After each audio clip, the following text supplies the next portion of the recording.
Hello and welcome to the introduction video of the series diving into Chrome hardening per the recommendations of the Center for Internet Security. This is going to be effectively the hype video is what I've been calling this, because this is going to be one. Yeah, Felicia, you're part of the hype, right? This video is going to be a little different than the other webinars I've done, because we're not going to talk about individual settings here today.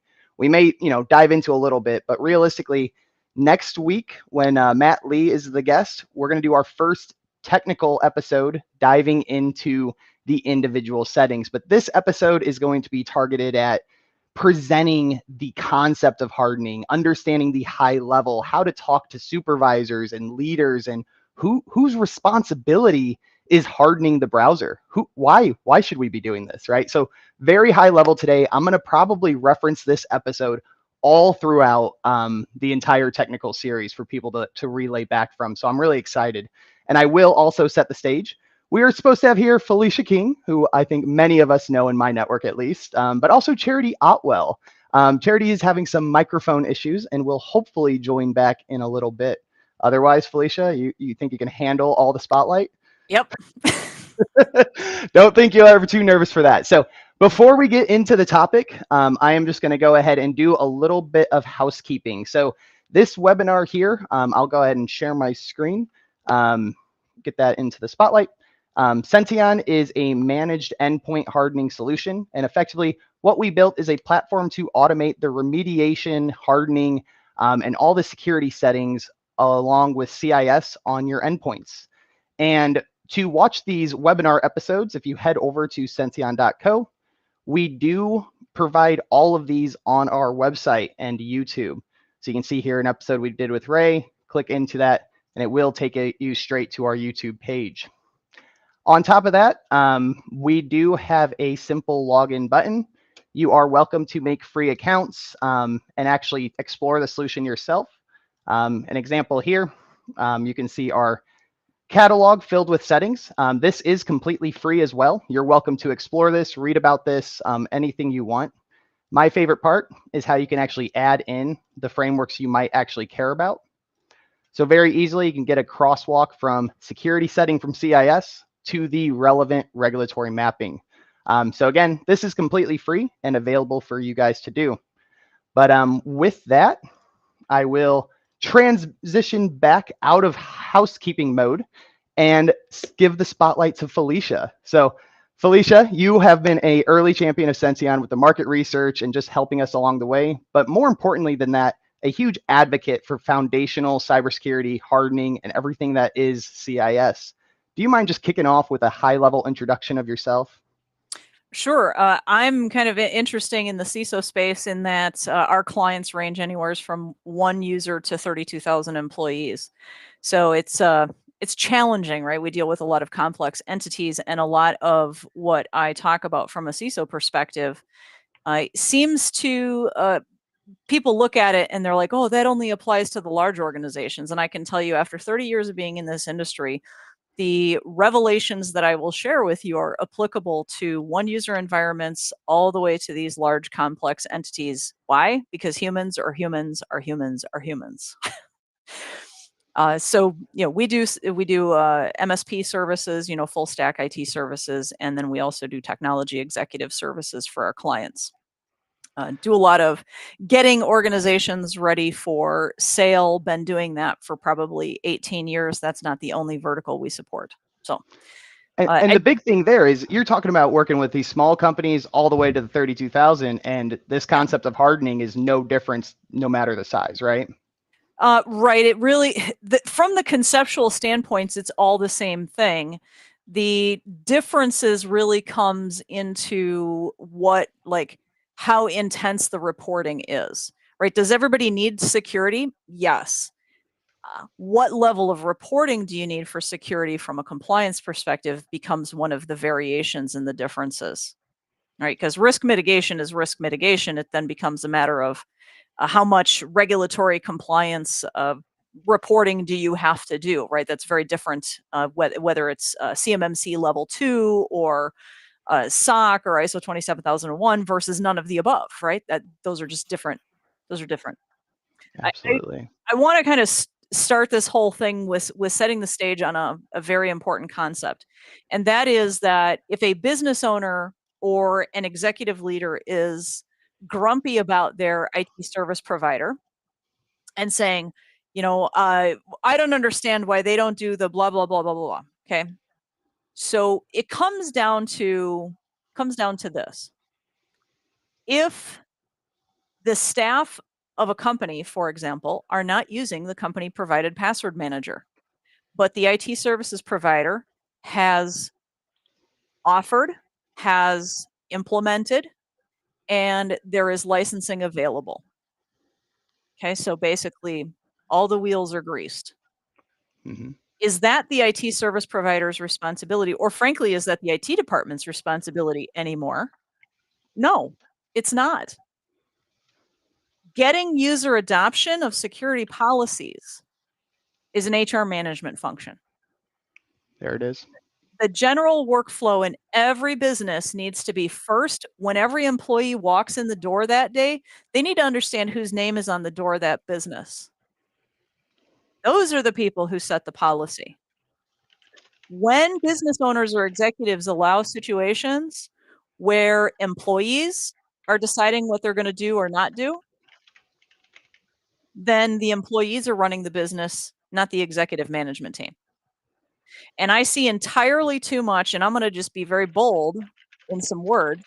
I see entirely too much disrespect of owners and entirely too much insubordination. So every single time I see business owners or executives who are disgruntled at their IT service provider, I got to point the finger back at them and saying, the reason that you're having these challenges is probably because you're not driving accountability throughout your organization. Okay. So that's really relevant as a concept for you to understand on how you get browser hardening deployed in your organization, because it's security controls. And we're going to have a whole section on, this whole concept, right? Leadership can't take a back seat to this. So we're going to be diving into that. And I think that's going to be one of the biggest takeaways, because not just for browser hardening, this is security as a whole. MSPs are now being asked to do a lot more. It's not just keep the business operational, it's keep it operational and secure.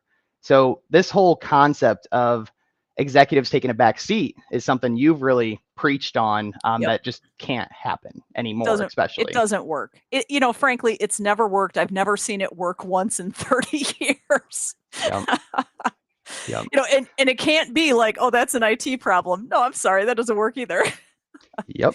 So to transition outside of that awesome introduction, so to give this expectation for today, everyone, we're going to kick off with what is Chrome hardening, what is browser hardening, what goes into this, and then we will begin to share screen and show some of these topics more in depth. What is that first line of defense? Is it the browser? Is it something else? The leadership backseat. We will be getting into the workflows of how to kind of start doing this, but also talk about the challenges. So that's what to expect out of today. And before we do dive into that, again, this is going to be the introductory episode that I keep on referencing back time and time again after our weekly series starting next week. So highest level, browser hardening. I'll give my kind of explanation of what this is, and then you elaborate on that. So whenever I introduce browser hardening to any of our MSP partners over at Sention, the first thing they always say is, I don't want my clients to save password to the browser. Good. That's perfectly fine. That was in your introduction, right? Now, when I respond back to that, yes, Sention will prevent that, but did you know that's only one of about 100 different settings that you can change on your browser, specifically Chrome, about 120 settings on an Edge browser, right? And that's when this conversation begins to really elevate, because there's not a lot known about these settings. So that's what has me so excited for this series. We're going to break down all 100 of these settings on Chrome, then 120 on Edge, and we have a star-studded lineup. So really excited for that. But Felicia, browser hardening at a high level, and what's your response to me saying MSPs really only know about that one setting and not the greater 100? I don't know how many MSPs are actually doing a pricing strategy with their customers that include continuous R&D.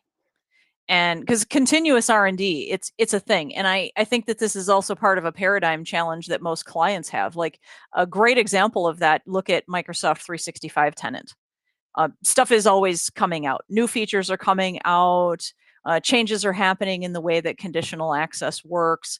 You could make that same argument for pretty much every piece of technology that every business uses. So the concept that says, oh, we're going to do this one-time project, and then, hey, we're done. It's not an approach that works at all. So I feel like because they have a challenge articulating this value proposition model of that continuous R&D and that continuous proactive hardening and monitoring of that hardening configuration, then the customers don't provide the budget to the MSP to be forward thinking in that area. And MSPs are frankly squeezed. They're squeezed because the vast majority of companies only ever contact an MSP because they want support. They don't want technology leadership. They don't want hardening. They don't want security. Mostly they just want support. And it's such a struggle for MSPs to get the clients to understand that they actually are going to have lower support costs if they actually do things the right way. So I think they just don't invest time in it. That's the end of the story. They just don't invest time in it. Yep. Coming down to that, everything comes back to the time investment that it takes to keep up with this. And one thing I will emphasize, although doing this is not one and done, as Felicia emphasizes here, a lot of these recommendations, you'll hear me say throughout this episode and all of the episodes to follow, CIS benchmarks. So for those of you joining for the first time, the CIS benchmarks are prescriptive one-to-one recommendations of saying, hey, this setting should be set this way for optimum security. That may not take into consideration if your end client can handle it, if it will cause disruption, but it is telling you exactly what needs to be done in a perfect world, right? So that's what the CIS benchmarks are whenever we talk about that throughout this episodes and the future. So yes, the concept of time absolutely comes into it. So when you do this the one time, that's a good start because you don't really have to keep up necessarily with the new reoccurring changing recommendations because they're pretty static. For example, it will never, for a browser setting example, choose where you save the file, right? It's never going to be more safe to have it saved to the same place every time by default, right? By having that extra layer of choosing where the file saves creates a little bit more end client resistance, but makes you think about where you're going to put it. So that's one example. Go ahead. Unless you have automation that wipes out the contents of that folder on a daily basis. Everything depends. So, right? But that's one example, right? And that could be fun. And, I think that the other thing that most MSPs struggle with is when they're going to deploy settings to the clients are very interested in the MSPs specifying for them what they think the impact is going to be. Yep. And so in order to predict that impact, you end up having to go back to the whole R&D cycle. And I really think they're just really not compensated for the R&D time, and they can't be doing it for free either. I mean, this goes into a whole nother topic of, Felicia, why can't I just take a template and apply the same settings across all of my clients? Every client is going to be different. That template that doesn't cause disruption here may cause the world to burn over here. Right. So that R&D piece is definitely something underappreciated and not talked about enough because it's just MSPs don't have time. We're all time strapped. I mean, all of us, both of us in this room are entrepreneurs. Time is our most valuable resource. But to what I was saying with the CIS benchmarks, these recommendations do not necessarily change often, right? There's always additions, a couple modifications, but after you do this once and get that best practice baseline, that's a way better start and it doesn't take that much maintaining other than making sure it stays applied and doesn't change. So I mean, the fact that there's CIS benchmarks, and then let's couple that with a recent publication that I think it was in May, the newest version came out that CIS published, and it's called the Reasonable Cybersecurity Guide. One of the things that can allay some of the concerns or fears associated with impact or disruption or credibility, for that matter, is literally referencing and utilizing resources like that. One of the things that I observed in that particular publication, again, it's called the CIS Reasonable Cybersecurity Guide, is they reference in there, and I got a little smile on my face because it's been something I've been saying for at least a decade, that CIS has become the global de facto standard. And I used to get into arguments with people all the time about that, and they would argue with me about NIST, like, oh, you can't use NIST, and baloney. It's the de facto standard. There have been de facto standards for a very long time. And if we go back to, I think it was in 1997, NIST standards existed, right? This is not like a new thing. And so if an MSP is having a hard time getting leaders at a client to understand the value of doing these things, it doesn't have to necessarily be the MSP's reputation at stake. They can leverage the credibility of CIS, for example. I love that, because that's something I've really tried to advocate to the partners we work with. Hey, you're not just going to this business and telling them, hey, you need to do this because I said so. You can take a step back from that and say, hey, this is the standard that I'm going to work to get your business there. I chose this because of all of these reasons. And now every decision you make from here on out is not you, the MSP, is the bad guy. Could kind of make CIS the bad guy, but at the same time, you're giving that end client someone that they innately trust just because of their size and the global recognition they have, as opposed to the MSP in the area. Yeah. So are we ready to pivot to like my observations from a forensic incident response thing? Ooh, you got a story to share before we get into slides, or you want me to pull up a slide? I go for a slide. Why not? I'll just jump in with a story. Okay, so before we get to the slide, really quick, highest level, just what would you say is the definition of browser hardening? What does that mean to you? It's basically whatever mitigates the observed and predicted risk at the level that the organization is willing to accept the potential, not necessarily for sure, but the potential inconveniences to the user base. Like if the users are going to be inconvenienced by needing to use a company sanctioned password manager as opposed to just using the password manager in the browser, that's mitigating the risk of Cisco getting hacked, as an example, right? But does that mean that it's as convenient for the end user? It can be. It can be. In fact, I would argue most of the company sanctioned password managers on the market are extremely convenient to use, and probably more convenient because it's less likely that they're going to lose their content on any sort of a computer change, as opposed to they could potentially lose that content on a computer change if they're only storing it in the browser, right? So that's, to me, browser hardening is as far as you want to take it.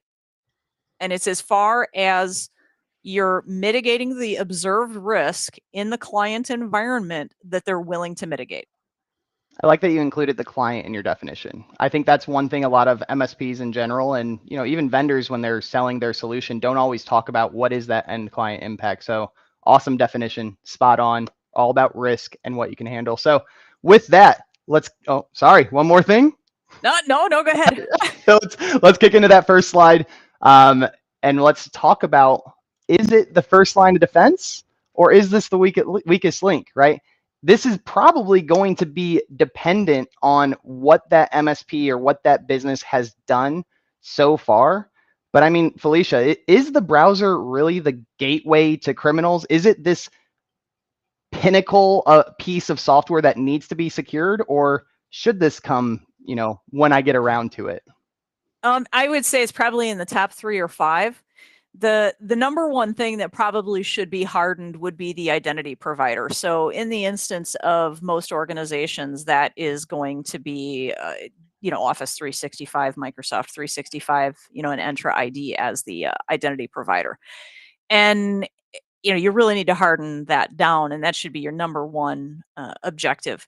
Now, beyond that, then you have to look at, well, what is mostly interacting with that identity that could potentially lead to a credential compromise, and then a compromise of the data that is accessed through that credential.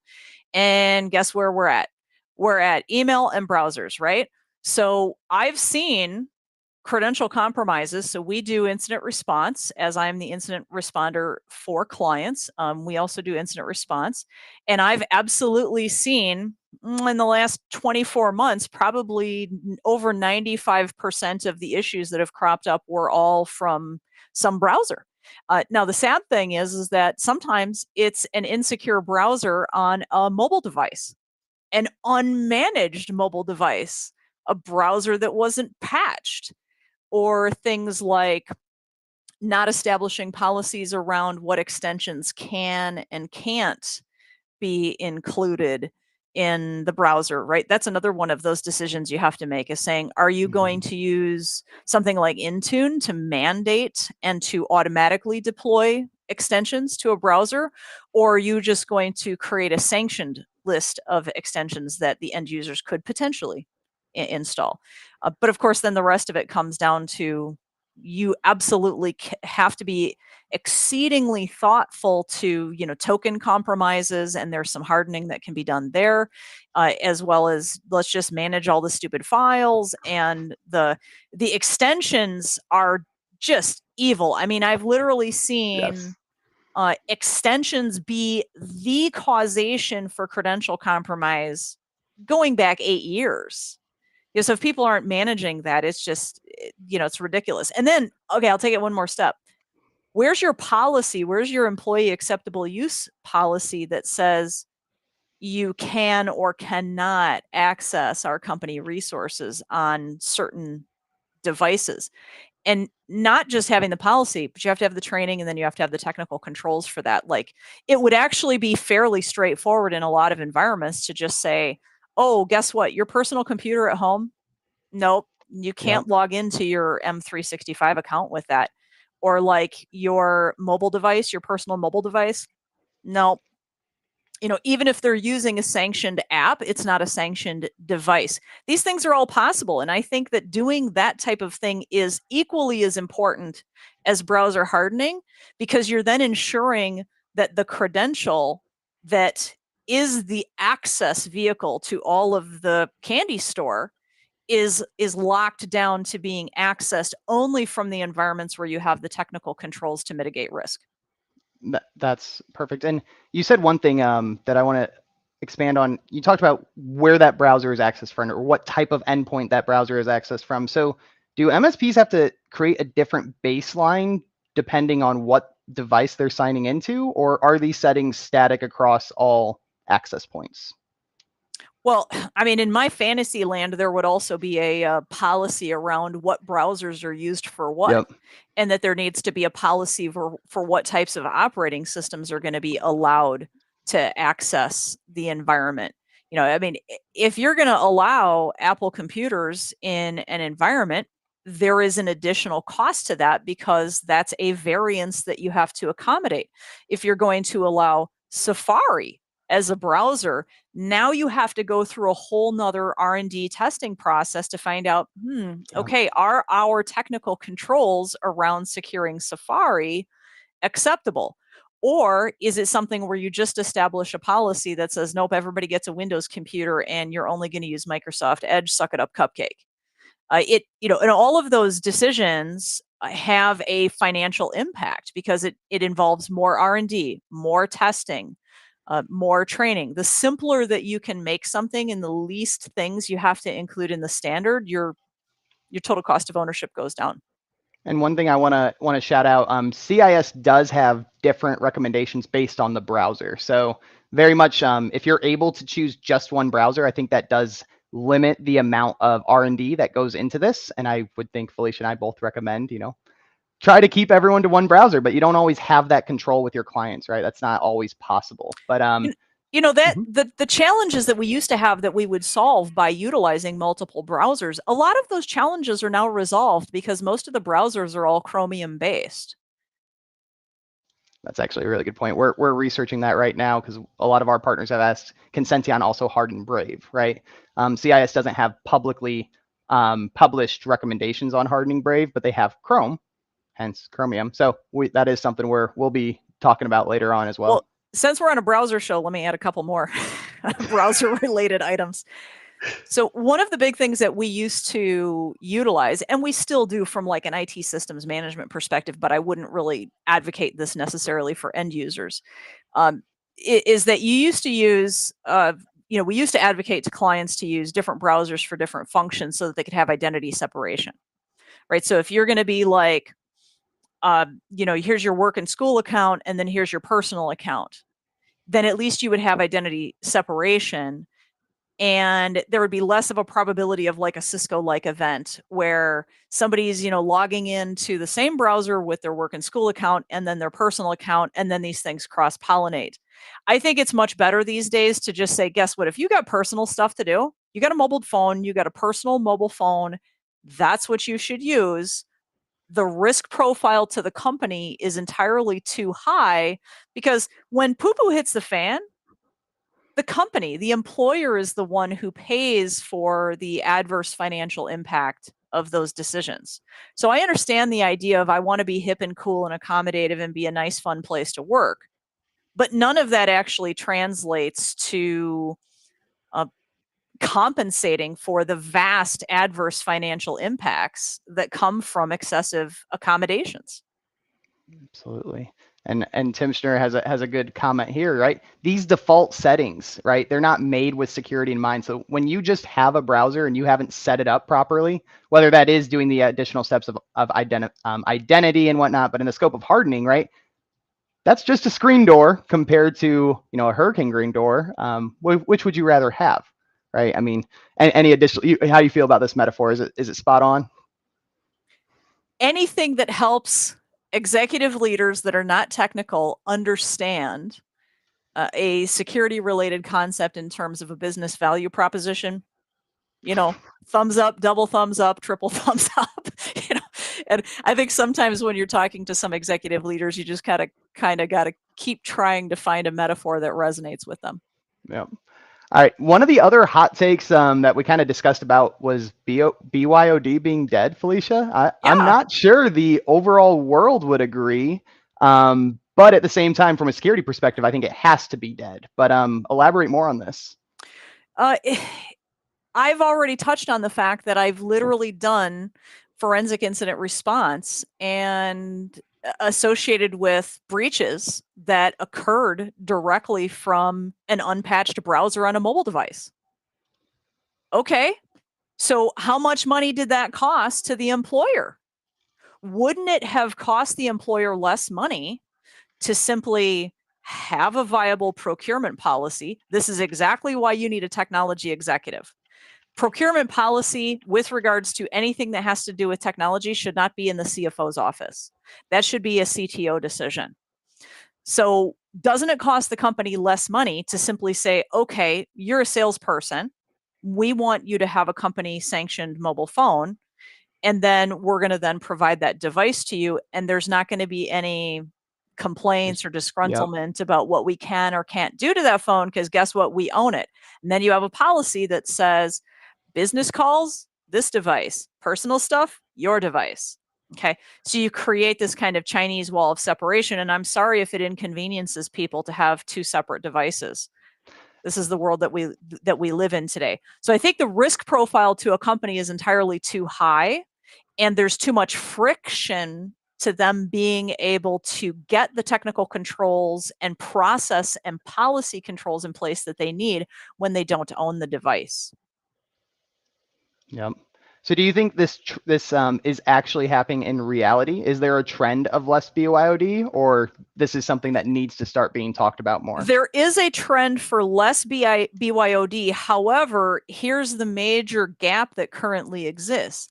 the major gap is that usually I'll start point number 1, there's usually no designated technology executive. Number 2, there's usually no effective procurement policy.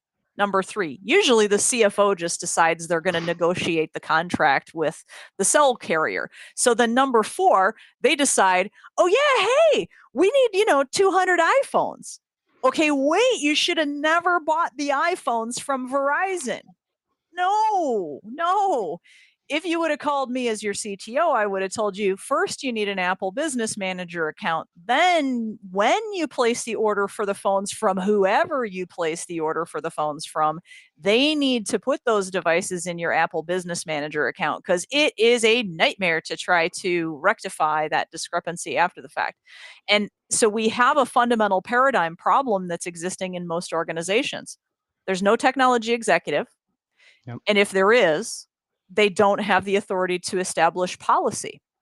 And so when you have no technology executive, people don't know what policy should be, and there's no technology executive that's at the table that's at an equal level to be able to tell the CFO, hey, I understand you want to be involved in that contract negotiation from a price perspective. Totally get that. Totally respect that. But my job here is to set the terms and conditions and to make sure that the other interests of the organization are actually respected. I've seen so many organizations that literally have no mobile device management going on at all. And a significant percentage of the issues that they have from a security breach perspective are all driven from the BYOD mobile devices. Yep. I think that's spot on. And we already talked about this next point here, but these mandated browser settings as well, right? Very much when BYOD is not allowed, it eliminates the need to negotiate on what is over secure versus, oh, I need to be lax on this because it's not their device. You own it. The leadership needs to make that decision. And we're 1 point away before really diving into this leadership piece. But also, I guess this last point kind of goes into leadership. So training to prevent breaches. I gave the example of forcing end clients to explicitly say where they want a download to go instead of just click a button, the executable goes. So that's one example of kind of indirect training, but we'll elaborate more on this. How do you train to prevent breaches when talking about browser security? I think this is like one of my hot buttons of all time because from, again, I put the CISO hat on, there's all of these people that talk about cybersecurity awareness training, and I know what it takes to actually get that initiative to be successful in an organization and to actually move the needle on information security risk management. It's a formula, right? So first we have to have policies for darn sure. And these have to be communicated, advocated at all levels. And it's not a matter of, oh, that's in the IT department. The IT department will never, and should never be expected to be HR enforcement. If we just look at human behavior, if you have a person who says, I'm a salesperson and I want to add this super fancy dancy browser extension, and because it's going to help me do my job, I need this new AI integration automate everything, right? Okay, so you better have a policy about that, but you need to have the direct supervisor of that person and that team of those end users. That direct supervisor needs to be on board as the person who's going to say to their employee, their direct report, that's not how we do things around here. Right?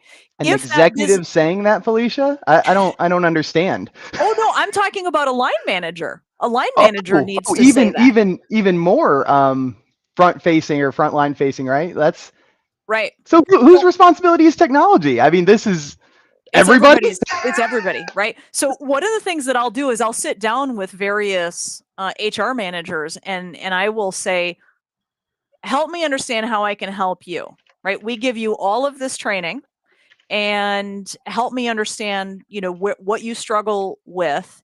And then if you have a particular problem child employee, I will actually help you put together a development plan, a training plan that you can hold them accountable to. It's usually like a 12-step plan. And they have 12 weeks. It's one objective per week. And it becomes a performance objective for that particular employee. So if you take that kind of overall approach, the first thing you have to do with regards to actually improving information security risk management across the entire organization, including browser hardening, and just adherence to policy in general, like, yes, you will actually use the company password manager. Then that all starts with, first, you need good platforms, right? And again, that's the CTO. That is the CTO. That is a technology executive function to test, vet, assess, determine, select that product. Then that gets accompanied with a really good, effective workflow to empower. This is the super duper key piece. And by the way, I did a very extensive podcast on this if anybody's interested. Maybe you could post the link to the Definitely will drop that podcast. link. If you got the title offhand, I'll look for it in the background to post it. I will post it post event. How about that? I'll post it post event on LinkedIn here. Perfect. So the key element is empowerment of those HR managers. If you empower the HR managers, the line managers, to be able to look at the compliance of their staff, and they can then gamify it. They can then create peer pressure amongst their teams, and they can hold people accountable. What I found across the board is almost every personnel manager that's out there has some sort of an education plan for their team. And usually they're going to spend an hour to 2 hours a month with some sort of team training. What team training are they doing? And how has that line manager been empowered to do that, right? Should not be an IT function. It should never be a situation where the IT department is supposed to be looking at reports and determining people's participation rate with regards to policies or cybersecurity awareness training or, phishing, whatever. And I'm not saying that IT can't have oversight into that, but the most effective systems, this is the key element, the most effective systems that will actually move the needle in the organization are those that empower the direct managers to have visibility to that data. I'll drop that one into the comments to say it for the people who missed it. That's spot on, and a perfect transition to this next topic, right? So you already hinted at this throughout that entire input on that, but why leadership can't take a backseat. So the next slide here, right? You already emphasized the need for that technology executive, but you took it a step further, right? That CTO is now empowering, and I loved how you said part of their performance plan. That's to think Yes. security could be an actual metric that's company wide.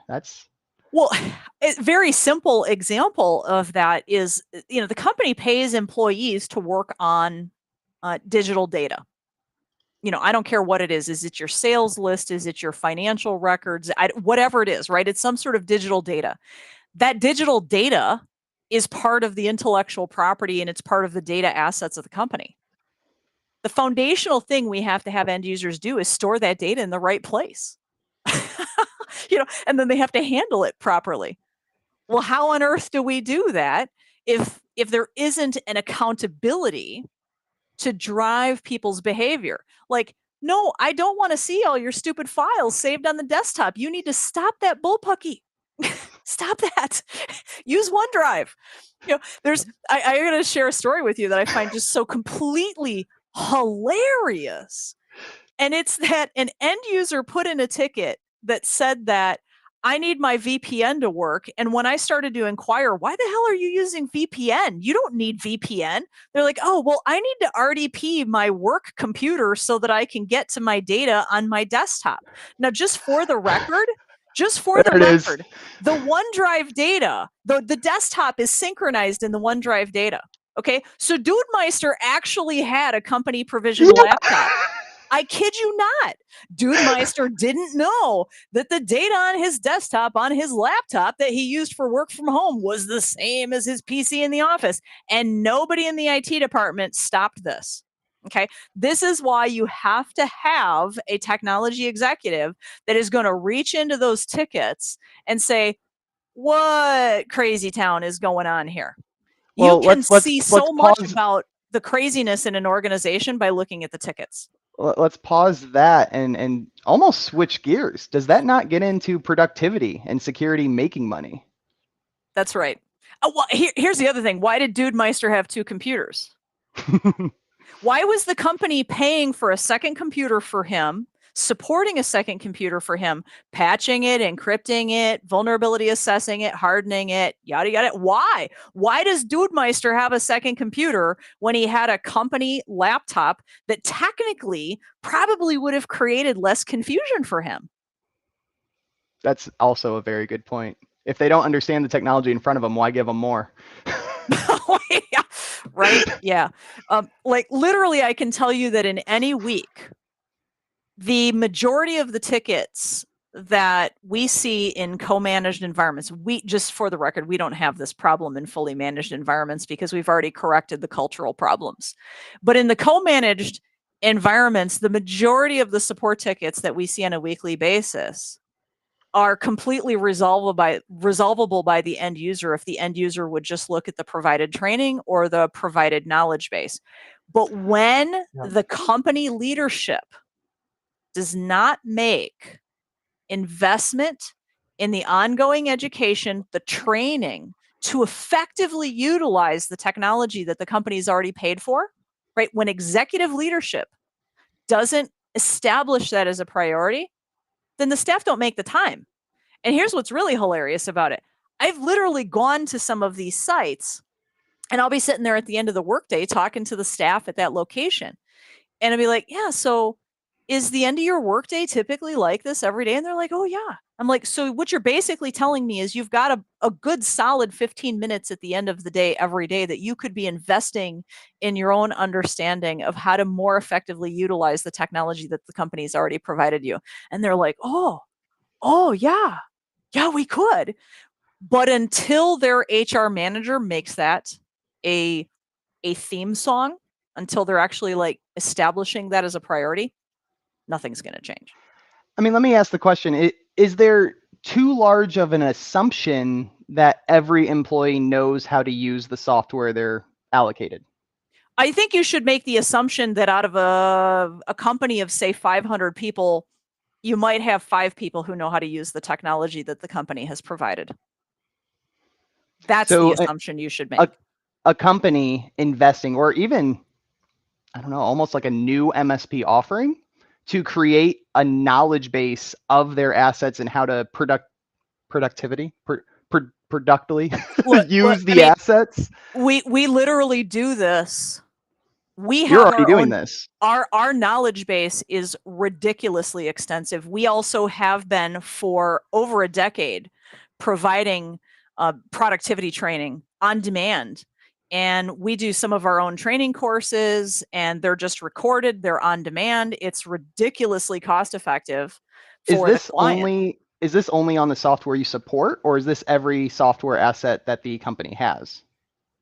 In the event, like let's say the client has something that is a specialty business line application, my rule of thumb generally is this. If we get support tickets about it, and those support tickets I find annoying, then we're going to create material for it because I don't want support tickets and I don't want annoying calls because we have real work to do. One of the things I remember from talking to John Strand some years ago, at Black Hills Information Security, he says, we're not going to reach over your shoulders and run your keyboard for you, and he would get requests from IT departments, to have Black Hills staff like reach over their shoulders and do the work for them. That. Right? So there's a shared responsibility model that must exist here. And like I keep going back to the same theme song, it has to be that you have a technology executive that can establish that policy, but then that technology executive is supported in their initiatives by the rest of the leadership of the organization. They have to be able to move the needle on the culture of the organization. When you have a new hire, they should be signing the computer usage policy before they ever get a user account. And then their first week of training, their first week must include mandatory training that's going to get them to the point where they're not doing things that are low productivity and that are literally causing higher costs in the organization just simply because that person didn't read the knowledge base articles or didn't do the training. it's just such a waste. It's so uneconomical to not do training. And that you gave the example of one, annoying company asset you're not managing, but you have to deal with. Is that billable hours for you when you do create the Absolutely. policy? So Yeah. that's more revenue. Well, it's only revenue if you can get the client to see the value in it. And actually, one of the things that I've started to do and that I've really kind of changed my paradigm on is I used to be much more in the realm of like trying to seek to get their consent for things. And I've now realized that just have to take a bigger picture to that and really help them understand that there's always something that needs to be addressed. And you're not going to go rogue. You're not going to do things without their approval, but that you need to at a minimum be setting their expectation that there's a certain dull roar of that level of activity that needs to happen all the time. And this is so exemplar in the realm of cyber insurance readiness. Sure. If your renewal is in March, you need to have your applications submitted in February. You better have all your ducks in a row by the end of December so that you've got that month to be prepared for that application, and all of the attestation documentation that goes with it. So that means you probably should have started fixing all the poo-poo last March, right? And it's not a matter of like you get into November, December, or January, and that's when you start looking at, trying to make things better, because you just literally can't move the needle. There's not enough time in it. So the biggest paradigm shift that owners and executive leadership teams need to have is that they need to just have a budget for Kaizen. It just has to be there all the time because there's always something that needs correcting. Maybe this month it's one policy, Yep. or maybe it's this quarter, it's this one policy. I just really struggle with the quarterly stuff. I mean, maybe if you've got a 5-person business, then maybe quarterly makes sense. But you start getting over 25 people, it needs to be monthly Kaizen. Yep, absolutely. You said one word I don't want to breeze past. I know we have a tight timeline, but you did bring up insurance. So really briefly, browser hardening and insurance, are they related? Absolutely, especially in the event that you have the ability to articulate the hardening of the environment in relation to how it mitigates the risk for the organization. But now here's the rub. 99% of clients will not pay for a cyber insurance attestation document to be created for them.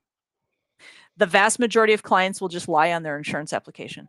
So my recommendation to the MSPs is that as they're doing their statements of work or their project proposals, that they make sure that they include the time in the project proposal or the SOW to do that type of documentation, if for no reason other than to ensure that the MSP's liability is protected. I mean, I've had circumstances where a client will buy a firewall, never consent to any hardening, and then they think that they can just check the box that they've done some spectacular network security on their insurance, and then they send me, an email and they'll say, "Oh yeah, so the blah blah blah," and I'm like, "No, no." And it's like, I can do a report for you if you want.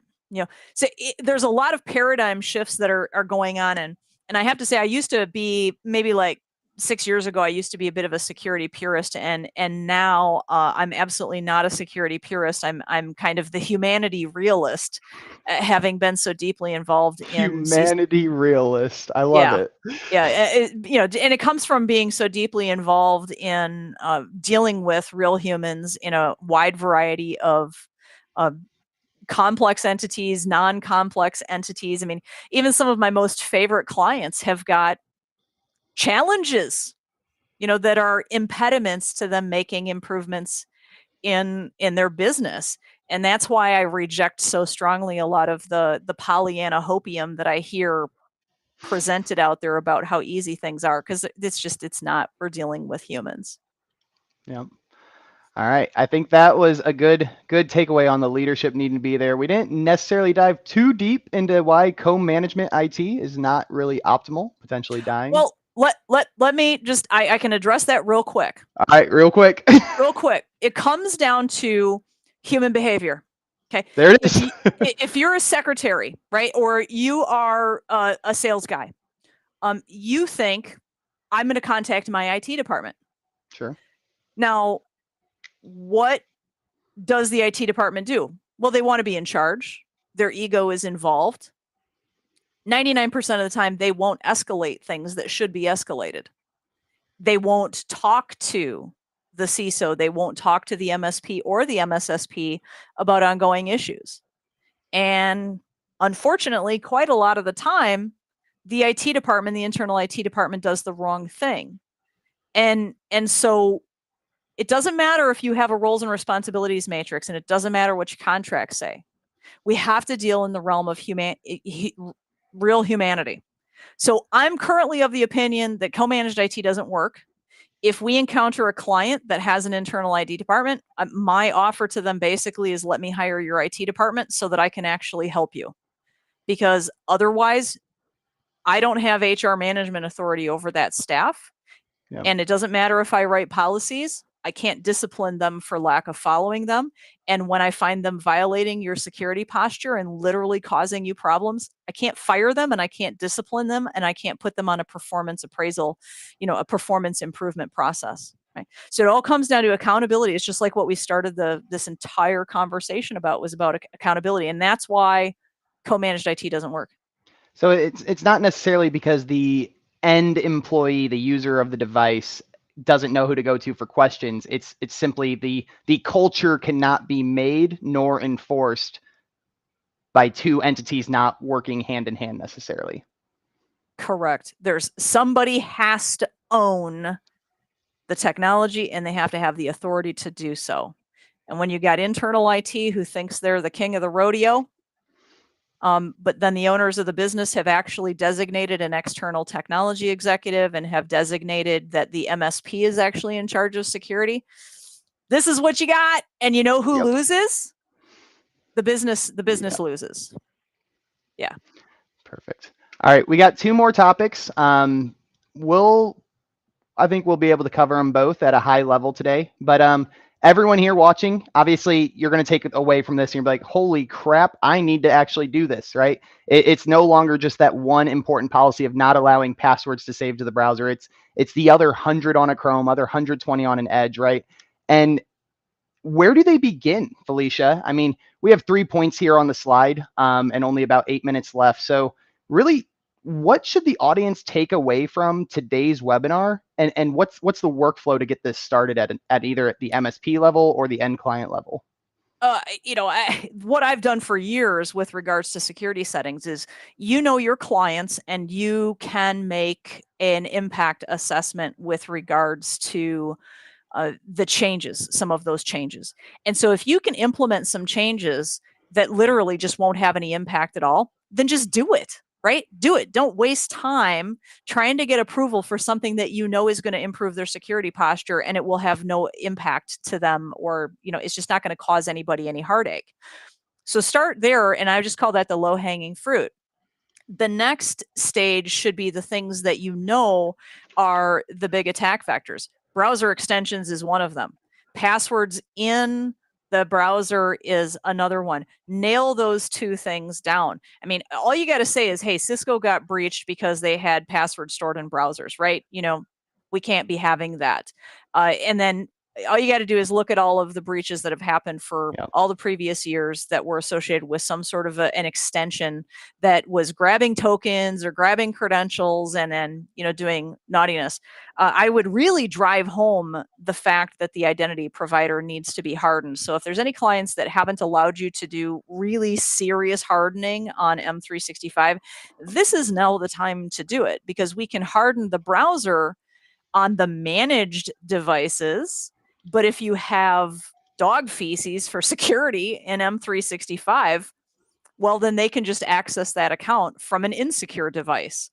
anywhere in the world, anytime, right? Dog And feces. Only you, Felicia, will say that on a live webinar talking about security. well, I mean, it's pretty bad stuff. So, It's bad. now then beyond that, I would say you really got to knuckle down and really start working on some policies, because it's really hard to say we're now going to do these additional technical controls if you don't have cohesion of approach, attitude, and a sanctioned policy stipulating the objective, right? It can't be a thing where the MSP wants to mitigate risk, but then you have the sales manager who's like, I'm being inconvenienced. You're Yeah. impacting my sales. It's like, well, guess what? You need to work with us in IT so that we can make it so that you can do your job while you're not creating a risk factor for the company. So that's part of that policy, is establishing like a technology business request. So we actually have a process for that. It's called a technology business request. It's a good And name so for it. I'm not going to have a support ticket that says, I need access to ChatGPT or I can't do my work. Sorry, that's not an IT support request. That's a technology business request, and that's going to get escalated to your manager.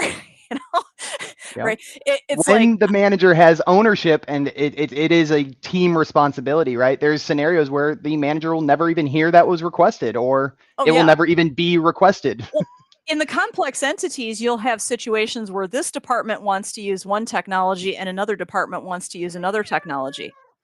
It does the same thing. They are not the ones who get to make that decision, and that's another key piece of the technology executive must have policy authority. We can't have a situation where an end user puts in a support ticket and says, I want to use BizCard, and you need to grant that as an enterprise app integration in the Entra ID tenant. No, Yeah. I'm sorry. You don't have that kind of policy making authority. You're a secretary, I mean, these are real things. Everything I tell you is like totally real world examples. Yeah, So, absolutely.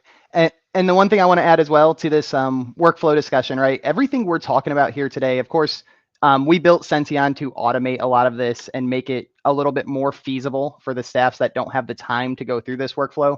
But these recommendations that we talk about weekly in the technical series coming up, and even in today's episode, CIS provides these recommendations completely free. You can download these from the CIS website. We can drop the link into the chat. And you can manually do this, right? There's management via Intune. There's management via even group policy, right? There's scripting, right? There's ways to manage this in various capabilities depending on how technical you are and how available you are to create the technical pieces. I want to inject that I think that there's exceptional value in an agent-based approach nowadays, because some devices are going to be members of Active Directory domain services. Some are going to be independent. And some may or may not be correctly enrolled in Intune. And, some may be this type of an operating system or that, or, whatever. And the total cost of ownership of managing that settings distribution or settings enforcement through all of these like disparate approaches, it's exceptionally burdensome, and I would argue it's basically impossible to get any sort of effective reporting out of. So I am actually a big advocate for an agent-based approach to this solution. That's awesome. Yeah, that's definitely the same challenges we saw when we were building our company. So that's awesome to hear that takeaway from this episode. And just to expand on that story, one of the most interesting things, and I know we have one more slide, Felicia, hopefully you can run with me 5 minutes after. But the story I can't overlook is one of our more mature customers. They manage banks, right? And he was doing all of this hardening manually via Intune policy. And when we reviewed his setup, what he had in place on the endpoints he provided us, his scores were pretty good. He had done about 60% of the hardening manually and did it successfully on the subset of endpoints we had. When we rolled out Sension to the greater enterprise he was working with, about 500 machines at this MSP, and rolled out the policies he already thought were applied, he received inbound tickets because it was never actually successfully remediated. Whether it was a trust issue, they never connected on-prem, there was no syncing, whatever it was, the Intune said the policy was in place, But it wasn't until Sension rolled out with the agent-based solution to, guarantee it actually does the thing it says, that it was actually in place. Well, That's insane. That goes back to the part I just articulated, which is the necessity of being able to validate via reporting what the status is. There's something called security velocity, and we conventionally think about it in terms of like patching. You look at it over time. How are your systems showing that they're patched in January, in February, March, so forth, right? And that establishes like a pattern of evidence over time, also known as your security velocity. Well, the same thing applies in terms of hardening posture. Yep. All right, we're already at time, but one last slide for you, Felicia. I mean, take as much time as you want. If the time you have, we'll stay live for you. But what challenges is the person who walks away from this and says, I'm ready to start, right? What kind of challenges do you expect them to have, and how might you suggest they overcome them at a high level to close out the show? Well, leave this slide up for me because I'll address each one of these because I think they're very legitimate. All three are legitimate, and they all three have to be addressed. The first one, employee resistance, I think we've already beat that stick to death. It has to be a policy-based approach, and you have to change the culture of the organization, and HR has to be involved. HR, like employees cannot go and whine to their manager about the IT department. That just is not acceptable, right? That problem has to be addressed. And frankly, I think if you can't fix that problem in the organization, everything else may just be too hard to do. Budget constraints, that becomes a matter of doing like a total cost of ownership analysis, saying, okay, well, we really only want to do these 5 settings, and we're going to do these 5 settings on 30 machines once, and that's good enough for us. Okay, fine. Do that as a one-time project. On the other hand, if you have a variety of settings that you want to do and you want to do them incrementally over time, reducing the impact, and then you want to have the reporting and validation on that, then you probably need a tool that's going to facilitate that. And that, in terms of a budget constraint, really just becomes a matter of we can't do that. We can't get that kind of an outcome doing stuff manually. It's just not possible. And do we buy this tool, that tool, or this tool to do it? And I've already articulated the necessity of really having an agent-based approach to that, because you can't just simply say, oh, Intune's going to do that for us, or Active Directory is going to do that for us, because logistically it doesn't work.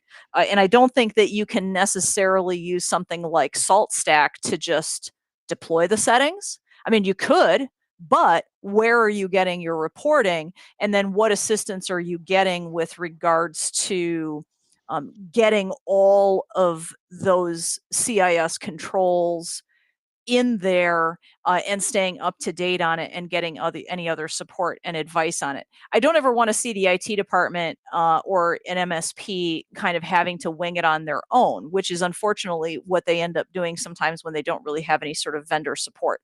The vendor could be CIS, could be Sension, but you get the idea, is that it's much more helpful and they get better outcomes if they have some level of vendor support. Now, the technical hurdles, Let's pause on that. Vendor okay. support. I know, Yeah.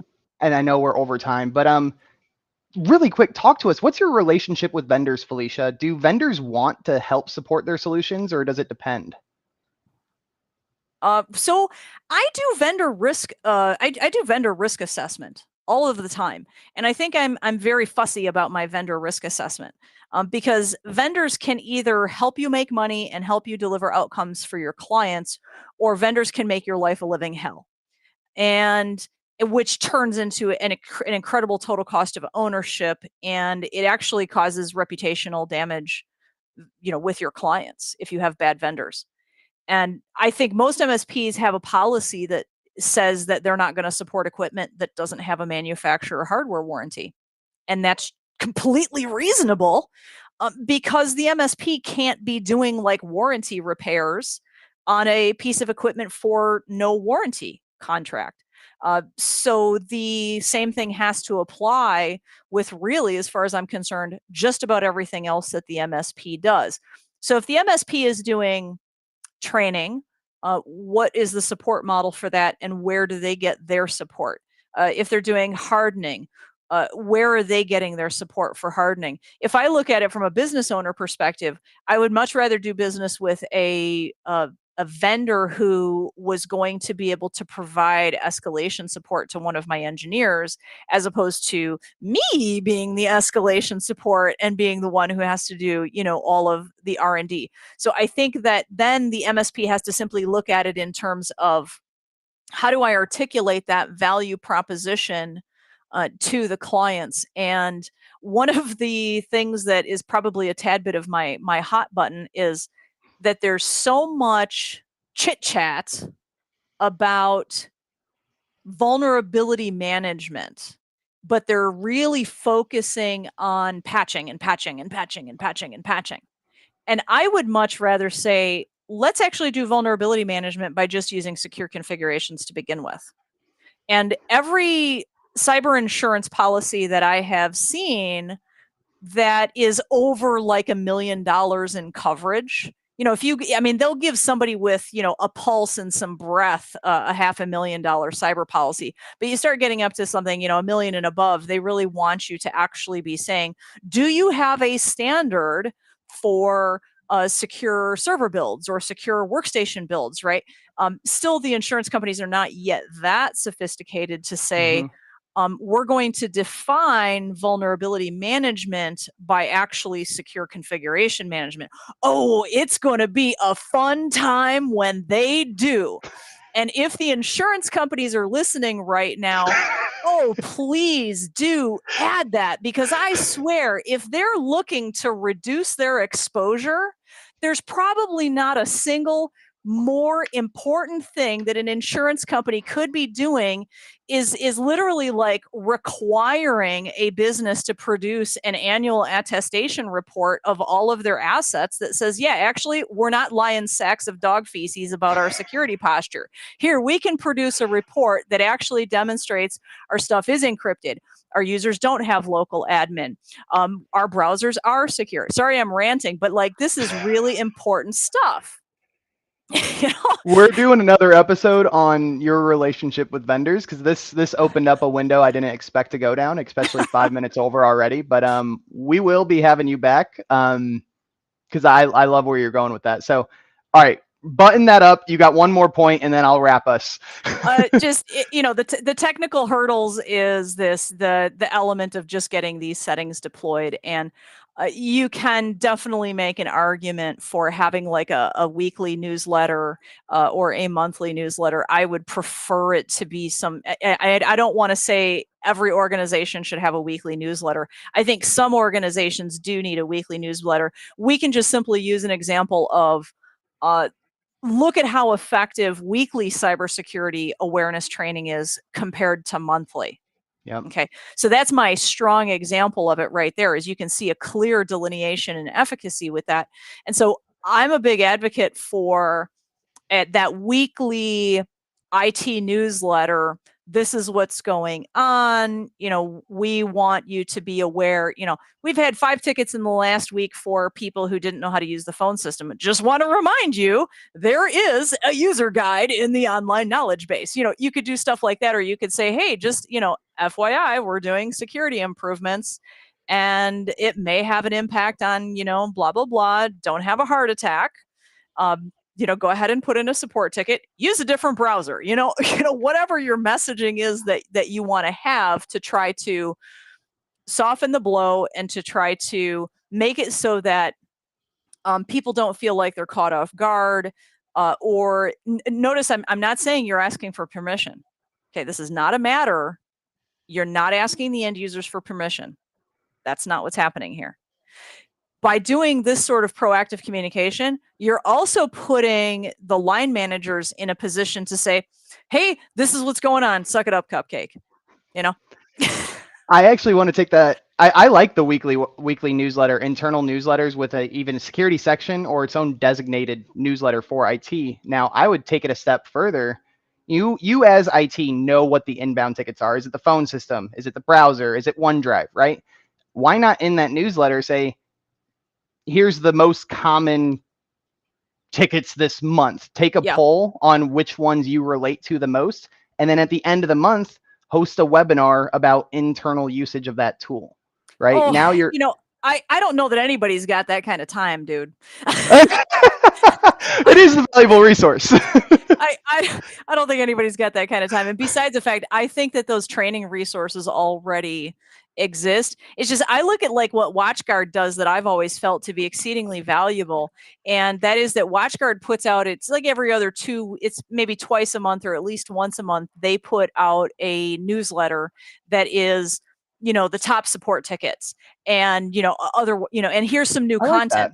that. They'll have basically two sections to that newsletter that goes out. One is top support tickets or issues, and then the other one is new content, which is really cool. I love the new content stuff because if they've developed new training videos or just new content in general, that's exceptionally valuable. So internally here at QPC, we have a process where whenever I publish a new document, that I have a specific channel and I publish the fact that that new document has been published.